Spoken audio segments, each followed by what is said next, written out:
जय सत्यम सिद्धाय नमः। आज हम सभी यहाँ गुरु पूर्णिमा मना रहे हैं और गुरु पूर्णिमा के उपलक्ष्य में सभी हम एकत्रित हुए हैं। मैं कनिका सिंह। आज मेरा यहाँ पे अपनी गुरु बहनों से या गुरु जी से ये प्रश्न है कि जैसे शास्त्रों में लिखा हुआ है कि सब कुछ निश्चित है और हमें जो भी फल मिलता है अपने कर्मों के अनुसार मिलता है, तो हमें गुरु बनाने का या कहीं और पूजा पाठ का इसका क्या क्या लाभ है? तो बात भी विषय है। पहले प्रश्न ही तुम्हारी समझ में नहीं है। प्रश्न ये है, क्या समझ है? पहले प्रश्न बताओ। तुम प्रश्न का उत्तर शब्द दोगे। जी, प्रश्न तो ये है कि भाई ये है कि जीवन जो कर्मों के अनुसार चलता है, कर्म फल के अनुसार, और यदि जो कर्म के अनुसार ही फल मिलेगा तो फिर कुछ करने की ज़रूरत ही नहीं है। तो यदि अच्छा फल मिल रहा है फिर तो कोई परेशानी है ही नहीं। जब दुखों का अंबार शुरू होता है बुरे कर्मों के, उससे तब विचलित होते हैं। नहीं, ये है जैसे अच्छा फल मिला हमें तो हम मानते हैं वो हमारे कर्मों का परिणाम है, ठीक है। लेकिन जब बुरा आता है, बुरा मिला तो वो भी तो हमारे कर्मों का परिणाम है। तो हमें फिर गुरु बनाने की या फिर कहीं और जाने की क्या आवश्यकता है? हमें ये मानना चाहिए भाई जो भी हो रहा है हमारे कारण ही हो रहा है, हमारे कर्मों से नहीं। वो तो सही है, पर अपने हाथ पैर तो नहीं जो है मतलब छोड़ सकते कि हम कोई प्रयास ही ना करें, है ना। प्रयास जो हो रहा है, प्रश्न समझे करो। जो मैं प्रयास कर रहा हूँ, मतलब मेरे पास कोई व्यक्ति आ रहा है, वो अपने पुण्य बल से आ रहा है। मतलब हमारे कर्म थे कि हम गुरु जी के पास आए, ठीक है। हमने यहाँ साधना करी, ये हमारे कर्म है। हमारे साथ अच्छा हुआ वो भी हमारे कर्म है, बुरा हो रहा है वो भी हमारे कर्म है। तो फिर गुरु जी का रोल क्या है इसमें?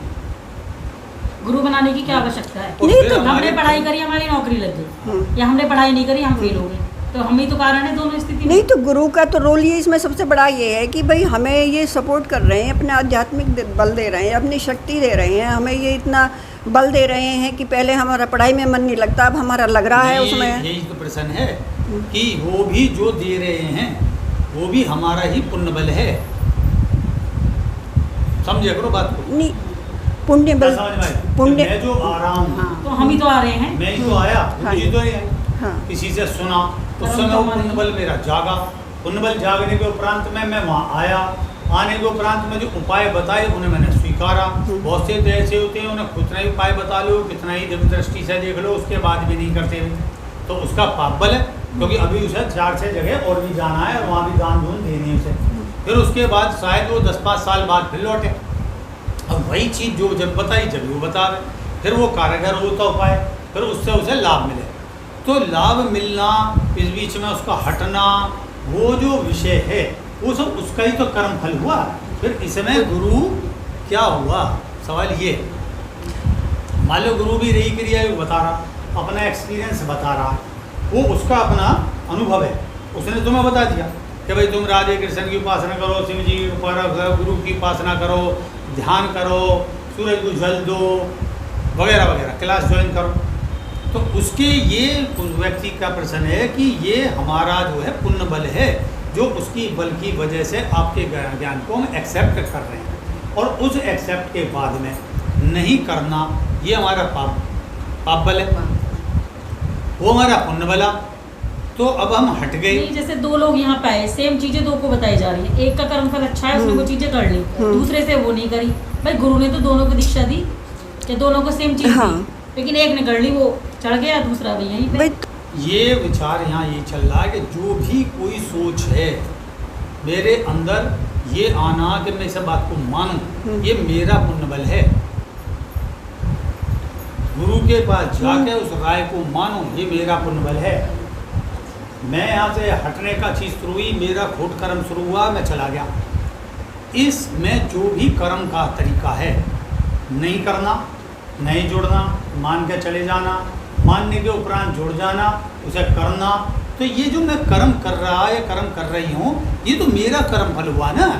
इसमें गुरु या भगवान, उसका मीनिंग कहाँ है? इसकी गहराई में जाओ, बात की उत्तर देने से पहले उस प्रश्न को समझ लो। हर आदमी है जितना भी आता है वो, अब जैसे बहुत से लोग जुड़े, जैसे ही वो पनपे, और पनपने के बाद में जब उनका ये समय आया कि वो कुछ करें, लाभकारी हों, तभी वो हट गए। तो ये तो, और उन्हें मैं बता रहा हूँ, और उसके बाद भी हट गए।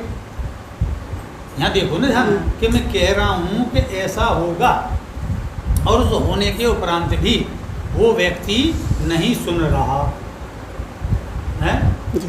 और बार बार वही हरकत कर रहा, बार बार वही हरकत कर रहा। कुछ थोड़े बहुत जुड़े हुए रहे और कुछ बिल्कुल कंटिन्यू हट गए, हटते ही बिजली गई उन पर। तो वो तो यही कहेंगे ना कि जब जुड़े हम तो हमारा पुण्य बल था।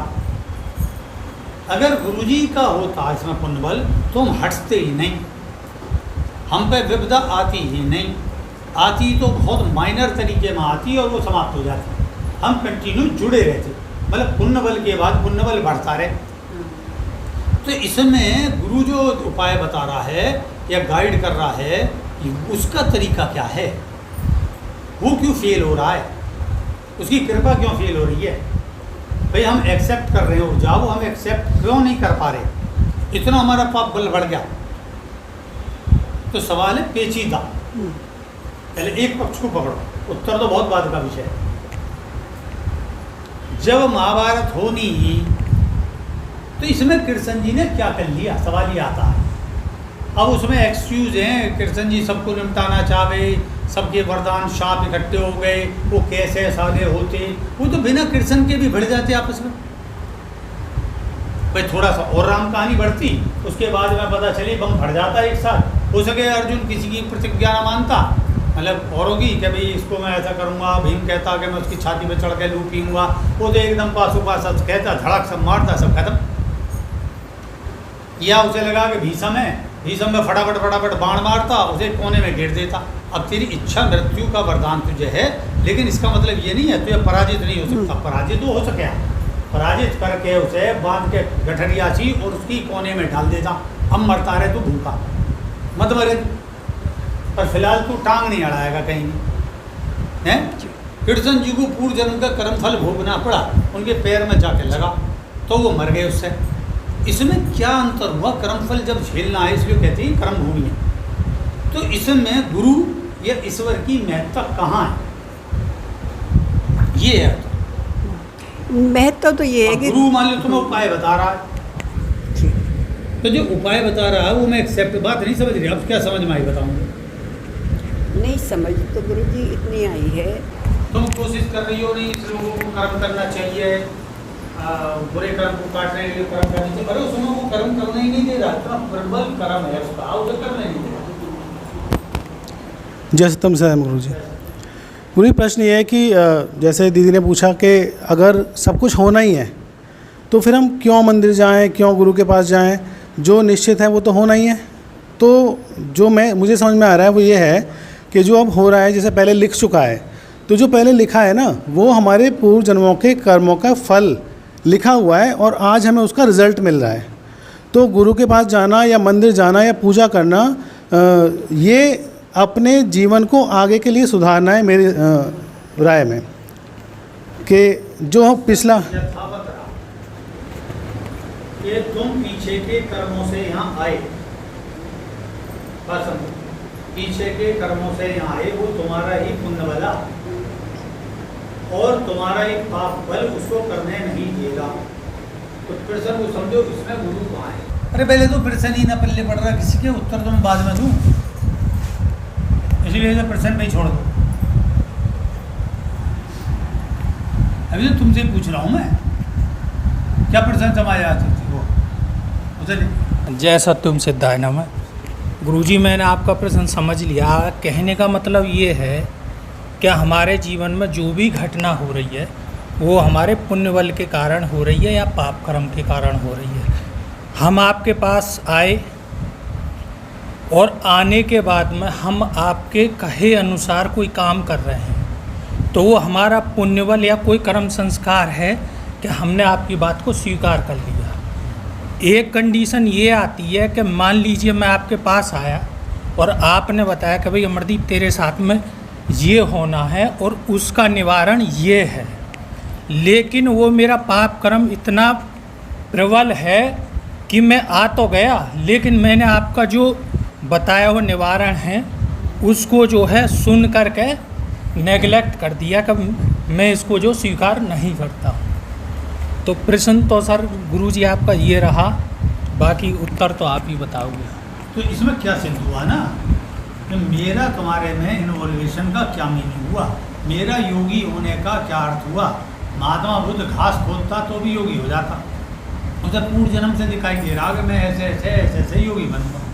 मान लो हमें पीछे के जन्म अपने दिखाई दिए, उनके अनुसार हम योगी बनेंगे, हैं। तो इसमें औचित्य क्या हुआ उसका, तुम्हारे इसका कर्मों का, ये बताओ। मतलब मैं किसी को कर्म से मुक्त कैसे कर सकता हूँ, कर्म के फल और प्रतिफल से कैसे मुक्त कर सकता हूँ, फिर से नहीं। मुझे जो लगता है गुरु जी वही है, कर्म के प्रतिफल, और उससे तो हमें स्वयं वो होना पड़ेगा। आप बस एक राय बता सकते हो और वो मानना ना मानना वो भी हमारे कर्मों पे निर्धारित है। जैसे कि बारिश हो रही है, ठीक है, तो हम जा रहे हैं, हमारा कर्म है कि हमें जाना है, तो गुरु जी ने कहा अरे बारिश हो रही है छाता ले जा, तो वो जो छाता है वो उतना ही अहमियत है मेरे हिसाब से। तो गुरु ने हमें छाता दे दिया, विपदा तो आएगी लेकिन जो फल होगा वो थोड़ा कम हो जाएगा, उसका प्रभाव कम हो जाएगा अगर हम गुरु का कहा मान लेते हैं। और गुरु का जो महत्व है वो शिष्य के कारण है। देख लेना जो भी जितने फेमस शिष्य हुए हैं कि उन्होंने ही बताया कि गुरु जी ने ऐसा कहा, मैं ऐसा हो गया।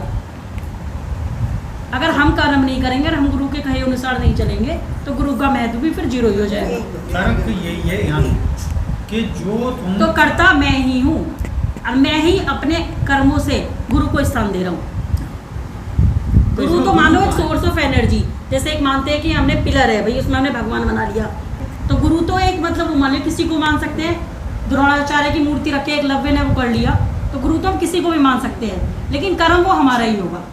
तो सवाल वही है ना कि जो कर्म करता हम ही है, करता अच्छे बुरे कर्मों का करता हम ही है। तो उसमें क्या तो कृष्ण जी और क्या रामचंद्र जी और क्या जो है XYZ, करता हम ही है, उसका भोगना meaning हमें क्या ही है, अच्छा बुरा। ना उसका मीनिंग क्या है, सवाल तो वही है ना। फिर तुम गुरु पूर्णिमा पे मेरे पास आ रहे हो, इसका कोई औचित्य नहीं है।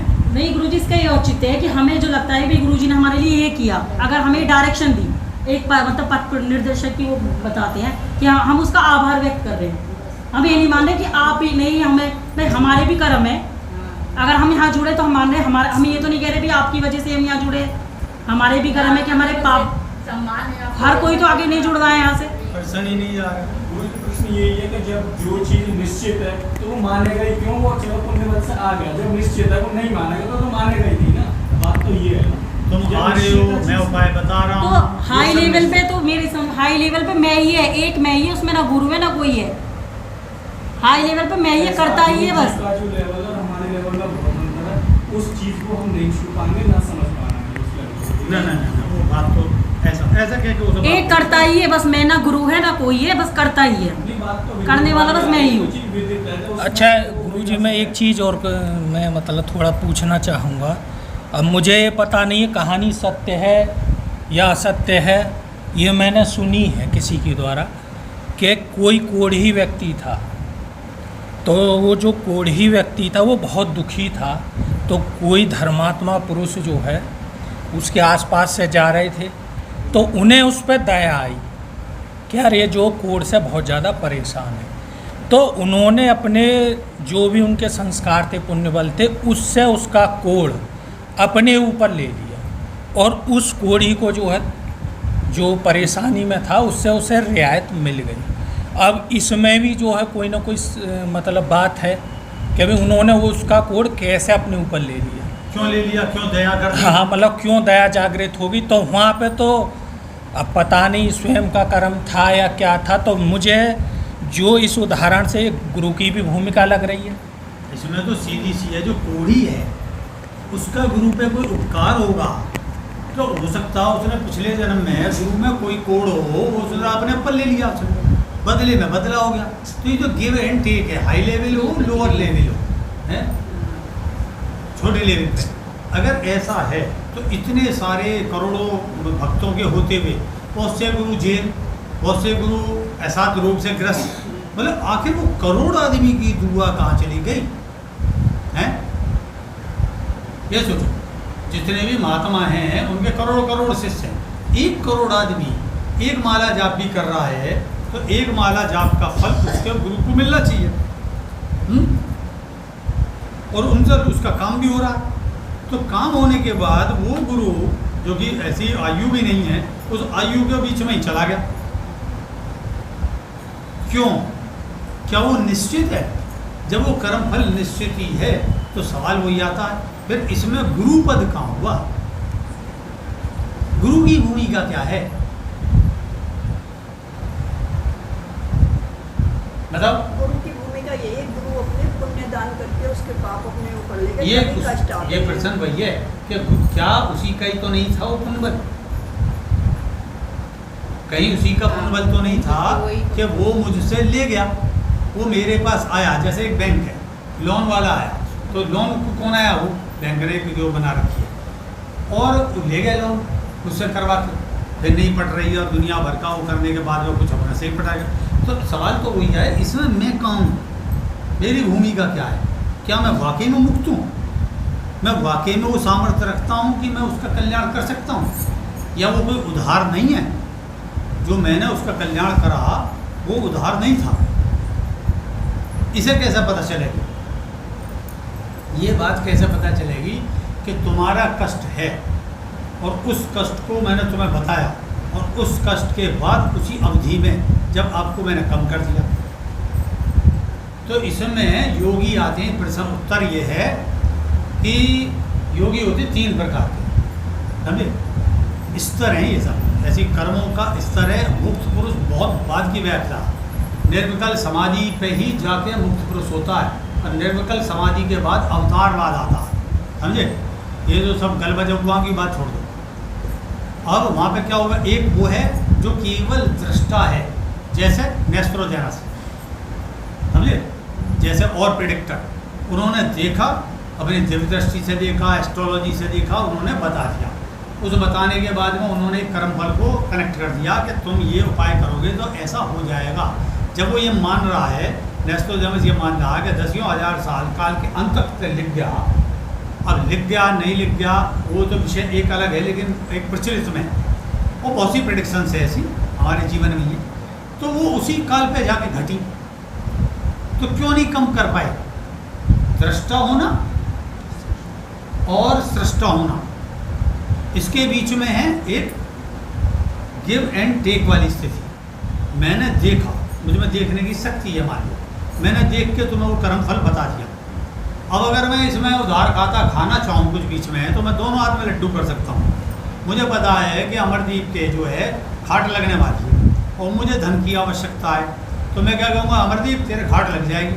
अमरदीप गुरु जी कोई उपाय बताओ, तो मैं कहूँगा भाई हाँ तू धन बटोर लेगी। यहाँ भी मैं कर्म फल से मुक्त नहीं हूँ, कर्म और उसके फल से क्रिया प्रतिक्रिया से मुक्त नहीं हूँ। मेरे बदले की इच्छा है, तुझसे प्राप्ति की इच्छा है। उस प्राप्ति की इच्छा क्यों है? यहाँ हम बंधे हुए रहते हैं और तुम जो अभी उसके आगे बताऊंगा कि उसके पीछे जो तुम लोग आ रहे हो जा रहे हो, ये जन्मों से कनेक्शन होता है। जैसे तुम्हें किसको पता कि तुम्हारी पत्नी होगी, तुम्हें क्या पता तुम्हारे बालक लड़का ही होगा, लड़की क्या लड़की होंगी, किसका ब्याह कहाँ होगा, कौन किस में पढ़ेगा, एजुकेशन, और तुम जी रहे हो और फिर ये कह रही हो सती सावित्री की तरह ना यूँ ही हो मेरे पति। फिर जूते बज गए, फिर दुनिया भर के ड्रामे हो गए, तलाक हो गए और फिर नेक्स्ट हो गया। पता क्या तुम्हें? तो एक होती है वो व्यक्ति जिसको अंदर दृष्टि है, कर्मवाद से ऊपर की एक स्थिति है। तुम जो है वो कर्म के अंतर्गत हो। जो गुरु है रियल, वो पहले किसी का भी फॉलोअर नहीं होगा। पहली बात, वो किसी भी गुरु या किसी चीज़ का फॉलोअर नहीं होता। जैसे 5वीं का भी गुरु है और PhD का भी गुरु है, लेकिन एक है यानी साइंटिस्ट। वो गुरुवाद और साइंटिस्टों से भिन्नता की बात है। साइंस के टाइम पे एक टाइम पे ख़त्म हो जाए, इसलिए हमारे यहाँ मूल ये जो है अन्नमय कोश, प्राणमय कोश, मनोमय कोश, विज्ञानमय कोश, जितना कर्मवाद है ये विज्ञानमय कोश तक है। इसके बाद आनंदमय कोश है, मतलब जो कर्म कर रहे हैं क्रिया प्रतिक्रिया उसका आनंद लेना। अभी वो मुक्त नहीं है यहाँ पे। मुक्ति इसके उपरांत है, जिसे अवतारवाद बोलते हैं। वो क्रिया और प्रतिक्रिया दोनों को देख पाता है और तब वो उधार नहीं देता। वो आपके अंदर अपना आपा देखता है। अपने साथ जब मैं डेवलप हो रहा हूँ तो मेरे साथ वो जगत डेवलप होता है। मेरे जाने के बाद नहीं तो जो वो देखो रामचंद्र जी आए, उसके बाद थोड़े समय कुछ अच्छा रहा, महिलाओं का पता नहीं रहा कहाँ हुआ। श्रीलंका में वगैरह में जो राक्षसनी मरी, उनका कोई इंजाम पता नहीं चला क्या हुआ उनका। कृष्ण जी के टाइम पर महिलाओं का पता नहीं चला कहाँ गई वे वेद व्यास ने कह दी, वो प्रकट हुए, उन्होंने कही सब गंगा जी में स्वाह हो जाओ, तुम अपने अपने लोक को चली जाओगे। मतलब एक बंदा प्रत्यक्ष लोक को भेज रहा है। तो ये छिपा दी गई है कहानियाँ। कहने का तात्पर्य है कि वो दृष्टा है। वेद व्यास जो हैं वो वेदों का व्यास, वेद मतलब वेद का मतलब विस्तार, और विस्तार करने वाला, वेद लिखने वाला नहीं, ये ध्यान रखो। इसलिए गुरु मानते हैं उसे आज के दिन पे कि वो उस जो परंपरा है उसको फॉलो कर रहा है और उसे बता रहा है, लेकिन वो लेखक नहीं है उसका, समझे। ऐसे ही सारी बुक्स हैं, जितनी भी बुक्स हैं वो किसी ने पैगंबर ने लिखी, किसी ने पढ़ से दी वगैरह वगैरह, इस तरीके से अपनी आत्मवाणी केवल अभी तक इक्का दुक्का ये, इसलिए वेद को जो हम बोलते हैं उसमें ये है कि बहुत सारे लोगों का एक विस्तार है और उनका कलेक्शन है, उसमें प्रश्न है, उत्तर है, ठीक है। तो अब आता है एक योगी जो क्रिया प्रतिक्रिया में अभी है। तो ये जितने बाबा अवतार होते हैं ये क्रिया और प्रतिक्रिया के अंतर्गत ही होते हैं। जन्मों से भक्त आता रहता है, तुम डेवलप्ड हो रहे हो, पहले आए जैसे कुछ व्यक्ति आते हैं, कुछ समय रुकते हैं, फिर चले जाते हैं, फिर वो मानते नहीं है, फिर चले जाते हैं, फिर आ जाते हैं, फिर उपाय करते हैं, फिर जो थोड़ा लाभ होता है वो कनेक्ट है। अभी छोटी क्रिया प्रतिक्रिया में, इसके बाद और डेवलप हो गए, अगले वाले में तुम पहले तो 2 दिन ना रुके, फिर अगले जन्म में हो सकता है तुम 10 दिन रुको, फिर उससे अगले में और ज़्यादा। 72 जन्मों का खेल है ये सारा, समझे, एक खेल नहीं है। जो मैंने उस दिन बताई कि कंकड़ जब पड़ता है पानी में, जैसे कोई प्रतिक्रिया होती है या अवतरित होता है, कंकड़ पड़ने के बाद उसकी तरंगें चलती हैं और फिर तरंगें वापस लौटती हैं, और उसको सेंटर को भरने में और शांत होने तक बहुत समय लगता है। ये है जगत। जन्म लेते रहो, ये प्रतिक्रिया होती रहेगी, मैं भी डेवलप्ड हो रहा हूँ, तो मेरे पास अगर आ रहे हो तो मैं डेवलप्ड हो रहा हूँ, मेरे अनुसार काम चलता जा रहा है। एक टाइम में डेवलप्ड हो जाऊँगा पूरा, तब मेरा फॉलोइंग बहुत ताकतवर हो जाएगा। अच्छा, उसके बाद होंगे कुछ उपयुक्त शिष्य जो मैं मुक्त और उन्हें भी मुक्त कर दूँगा, समझे। तो वहाँ होता है सृष्टा, ये जानो, वो क्रिया प्रतिक्रिया से परे दृष्टा भी है, वो देख पा रहा है, और उसने देखा कि तुम जो है आके इसके साथ ये घटना होने जा रही है। तो उस डायरेक्टर की बात ही होता है जो फिल्म में कैंची मार सकता, समझे। अब तुम कहोगे कैंची क्यों ना मारी, पहले तो तुम्हें चेता रहा है, फिर उसके बाद तुम्हें वो बता रहा है, लेकिन अगर वो कनेक्ट है। अब ये थी कि भाई जैसे औरों के घर में ट्रेजिडी होती है, ट्रेजिडी में कहते हैं कि वही घर में हमारे में क्यों मर गया, अरे वो व्यक्ति कनेक्ट नहीं है, कनेक्ट तुम हो, उसका तो बस इतना ही जुड़ाव था, इसके बाद वो तुम्हारे यहीं भी चला गया, मतलब तुमसे भी उसका कनेक्शन नहीं था, नहीं तो तुमसे भी कनेक्शन रहता, जीवित तो नहीं था, क्यों नहीं रहा, वो अगले में आएगा हमारे पास, हमारा एक ही जीवन नहीं है, अगले में आएगा, उसे समझ में आएगी, या जिस समय बीमार था या बीमार होता उस समय उसे समझ में आती है कि मैं गलत कर रहा हूँ, मुझे जुड़ना चाहिए, लेकिन उसका समय पूरा आ गया वो, कि अभी तो देखोगे उसका ही कर्म है, लेकिन हम उसे दृष्टा की भांति बता रहे हैं। यहाँ पे दृष्टा पक्ष हो, हस्तक्षेप हर चीज में नहीं किया जा सकता, ये भी एक सूत्र है। और इस जगत में सभी मुक्त हो जाएंगे, मतलब अगर मैं मुक्त हूँ तो मैंने सोची मैं मुक्त होती सब मुक्त हो जाओ, ऐसा क्यों ना होता, ये उसी है। तो मैं क्रिया प्रतिक्रिया से मुक्त होने के बाद में फिर मैं देख पाता हूँ जो कुछ जगत में हो रहा है। अब यहाँ पे एक स्थिति आती है, जो कुछ जगत में हो रहा है वो राइट है, उसमें कुछ भी गलत नहीं है, क्योंकि आप एक दूसरे से कनेक्टेड हो।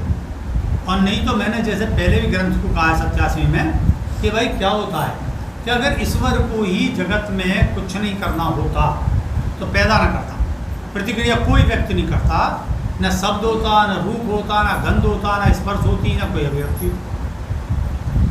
एक तुम अमर रजा तुम्हें रोटी पानी की जरूरत नहीं पड़ती, फिर क्या होता, तुम आपस में कोई व्यवहार करते, बहुत सारे भगवान होते थोक में और अपने अपने में घूम रहे होते, हमें किसी की जरूरत ही नहीं।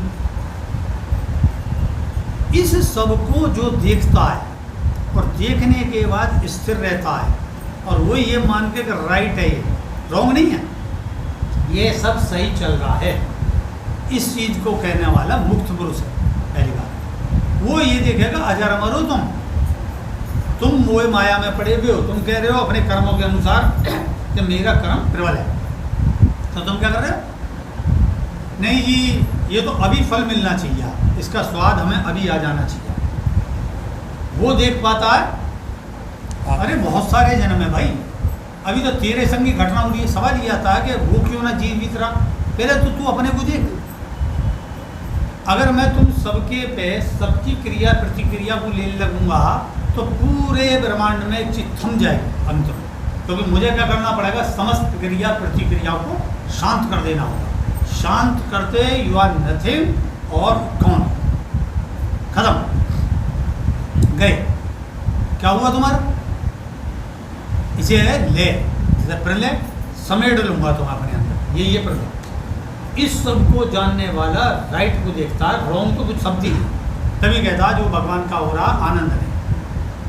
और इसलिए बुद्ध जो है भगवान नाम का शब्द इस्तेमाल नहीं करता था। जैसा हम कहते हैं कहीं ना कहीं के भगवान का है, वो कर्मवाद को प्रबलता करता था। लेकिन क्यों बताता था? यूँ ही बताता था कि मुक्ति क्या है और कर्म क्या है, और तुम्हें अपने कर्म पे ध्यान देना चाहिए, इतना बताएगा बस। और नहीं तो कर्मों के फल को तुम्हें छोड़ देगा, क्योंकि उस कर्म के फल में, फिर मैं लौट रहा हूँ, उस कर्म के फल में मैं इन्वॉल्व होते ही मैं उसी प्रतिक्रिया में संयुक्त हो जाऊँगा और मेरा दृष्टा भाव खत्म हो जाएगा, सब कुछ खत्म हो जाएगा। तो मैं उसी भांति हूँ, जैसे तुम जा रहे हो रास्ते में कंकड़ पड़ा होगा, कहूँगा कंकड़ का ध्यान रखियो, और तुमने ना ध्यान गिर पड़े, वो हो ना, ये तुम्हारे कर्म से। मेरी बात सुननी। अब मैं चाह के अगर मैं और उपयुक्त हूँ तो मैं सारे कंकड़ों को हटा दूँ, फिर तो कोई गिरेगा ही ना कहीं। आंधी आएगी, मैं बताऊंगा भक्तों को एक अनाउंस कर दूंगा, आंधी आएगी, सुनो भाई भक्तों क्या काम करें, तू उस पेड़ के नीचे से निकल जाइयो, तू इसके से निकल जाइयो, फिर कुछ ना होने का, मतलब थम जाएगा ना सब। इसलिए एक कर्म ये है जो तुम चल रहे हो, जो तुम्हें ज्ञात नहीं है, किससे ब्याह हुआ, कहाँ नौकरी लगी, क्या चीज़ है, और अब तुम ये कह रहे हो कि हम ज्ञानी है। वो ये बताता है कि तू ज्ञानी नहीं है, तुझे कुछ नहीं पता, तो ऐसा होने वाला है। अब यहाँ पे वो तुम्हें कर्म को प्रेरित कर रहा है, नेक्स्ट कर्म को, लेकिन उसे ये पता है कि इसका प्रबल इतना है, जिसको तुम कह रहे हो प्रसन्न का प्रबल है तो उसी का है, वो कर्म को देखते हुए अब वो उसमें सपोर्ट करता है। कहाँ? उस डायरेक्टर की बात ही कि जहाँ इसके मैं ये मूवमेंट कर सकता हूँ, नो करता, लेकिन इतना नहीं करेगा कि वो पता चली एकदम क्लास में से उठा के और वो वहाँ रखे PhD। तो इसलिए ये जो विषय है थोड़ा सा तुम्हारी समझ में यूँ नहीं आएगा कि ये थोड़ा ध्यान का विषय है। ध्यान तुम करते हैं, इसलिए गुरु क्या कहता है, ध्यान करो। ध्यान के भिन्न भिन्न तरीके, लेकिन जब हम ये जानते हैं कि तुम करोगे भी ना, लेकिन हम तो जानते हैं ना, इसलिए हम तुम्हें प्रेरणा करेंगे, इसलिए हम उखड़ेंगे नहीं तुम्हारी इस बात से कि मैं ना कर रहा। बस हमारा काम प्रेरित करना है, ये है गुरु का काम। तुम्हारा काम उस कर्म के फल के अनुसार, जो तुम पीछे कर्म करके आए, बुरा आया अच्छा, उसके अनुसार उसे एक्सेप्ट करोगे या नहीं करोगे, यही चलता है। यहाँ गुरु की भूमिका ही हो गई, तुम अभी कर्म में लिप्त हो, वो दृष्टा है, वो देख पा रहा है, तो वो केवल आपको ऐसे थपथपाएगा, जरा देख के, तुमने इग्नोर कर दिया, जा लड्डू खा इसका, मर जाए, नुकसान हो जाए। ऐसे ही भगवान करता, क्योंकि वो भी एक तरह से भगवान को मान लो, जिसको मानते हो वो भी करता। अरे वही जो राम रची रहा था, होना तो वही है। तो जब होना है ना, तो फिर आनंद क्या है इसका? तो आनंद यही है कि एक दूसरे को जागरूक करना।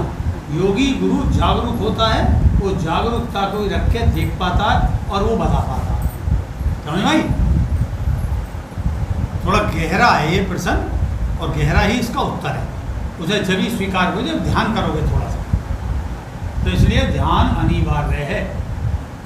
कि भाई हम ये घंटी वंटी बजा रहे हैं, ये सब स्टैंडिंग है, मतलब पहली क्लास, दूसरी क्लास, चौथी क्लास, लेकिन असल जो है वो है ध्यान करना। ये सब ध्यान के तरीके हैं। घंटी बजा रहा हूँ, ये भी ध्यान कर रहा हूँ मैं, वो आरती दीपक कर रहा हूँ, ये भी क्या कर रहा हूँ, जागरूक हो रहा हूँ। कोई अन्य है, अन्य मुझे ऊर्जा का स्रोत ले रहा हूँ, ये सब ऐसी जागरूक करते करते करते करते प्रत्येक आत्मा इसकी योगी देख पाएगा तुम कुछ नहीं हो, मेरा ही विस्तार हो। इसलिए मैं उत्तर दे रहा हूँ किसको? अपनी सेटिस्फेक्शन, मेरे लिए तुम नहीं हो, क्या समझ आ रही है? मेरे लिए एक प्रश्न है, ऐसा समझो कि मेरे लिए पुण्य आ गया मेरे अंदर, मैं उसको उत्तर दे रहा हूँ, और चूंकि मेरे पास दृष्टा भाव है, दे भी रहा हूँ और उसका आनंद भी ले रहा हूँ, मुझे ये इसलिए मैं सेटिस्फाइड हूँ कि मेरी बात मान ली बहुत बढ़िया, ना मान ली बढ़िया, मेरे पास कोई लौट के आ गया बहुत बढ़िया है, और मैं उसे गाइड करूँगा कि भाई तू पहले क्यों नहीं आया। तो वो कह सकता गुरुजी तुम जरा रोक देते, मैं वो बांध के गिर लेते। नहीं, ऐसा नहीं करूँगा, तुझे बस प्रेरित करूँगा, मूवमेंट दूंगा। अभी तो तुझे मेरे जब बहुत जन्मों तक आना, तो हम एक बार जग गए, दोबारा नहीं सोंगे, बस इस जगह होने का आनंद लेंगे। ये है यथार्थवाद, योगी होना। और एक है निचला कि तुमने पेमेंट लिया, नौकरी करी, टीचर हो या वैसे गुरु हैं, वो प्रतिक्रिया व्यक्त कर रहे हैं, आज तो भक्तों से धन वसूल करना है, आज तो भाई दान आया कि नहीं आया, वो जमावड़ा जोड़ते, वो मुक्त नहीं, वो तुम्हारी तरह ही क्रिया प्रतिक्रिया में है। तो योगी को सत्संग से कनेक्ट नहीं करना चाहिए और उसकी वेशभूषा से कनेक्ट ना करो। तो इसी के साथ तुम्हें समझ में आ गया होगा, कुछ इसमें गहरे प्रश्न होते हैं और उसके उत्तर भी होते हैं, वो जब आएंगे जब समझ में थोड़ा सा ध्यान करोगे, समझे। तो जय सत्यम सिद्धाय।